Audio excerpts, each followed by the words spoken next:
The Department of Defense is looking to assist LGBTQ plus veterans who were kicked out of the military because of their sexuality. Today marks the 12th anniversary of the repeal of the Don't Ask, Don't Tell policy that banned openly gay and lesbian people from serving in the military. Following a CBS News investigation, the DoD announced it is launching an outreach campaign to help service members who may be eligible for benefit upgrades. We know the task remains unfinished. More work remains to reach every veteran whose life was impacted by Don't Ask, Don't Tell. This outreach campaign will be online, by email, by mail, through nonprofits and veteran service organizations, and more.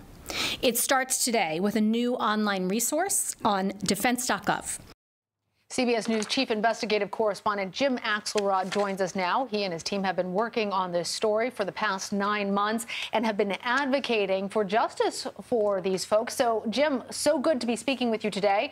How does the process of upgrading a dishonorable discharge work, and how strenuous has it been on the veteran in the past? You know, we talked to dozens of veterans. We looked through hundreds of documents, and one thing we kept seeing and kept hearing from the veterans we spoke to was just how taxing the process was emotionally, how slow, how complicated. They kept saying you needed a lawyer, and how ultimately the burden was on the veteran who said, look, I should not have been discharged in an other than honorable category.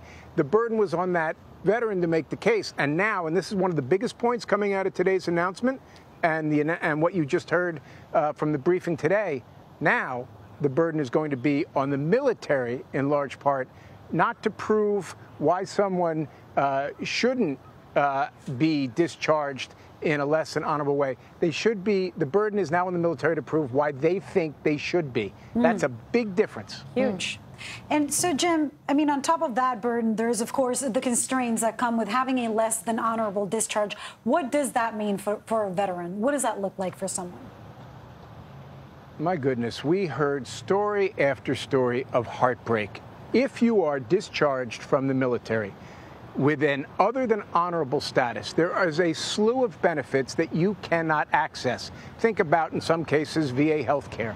Think about loans, mortgages. There are certain jobs. We talked to one person, and she said she couldn't serve as a police officer because she was told, even though she was qualified, that she could never get on the stand and testify. The first thing that a defense attorney would bring up is, why does she have an other than honorable discharge? What does that say about her character? All of this will go away if what we heard today, if that is just the first step in something that the Pentagon takes seriously, which is to address this injustice. You don't get the time back. Yeah, and Jim, your reporting on this has been so compelling. You found more than 35,000 service members between 1980 to 2011 were discharged based on their sexuality. So, given this news today, how widespread is this new outreach? How much will this change the situation for those who had volunteered to serve the country and then had this record then that prohibited their ability to do other things because of their sexuality?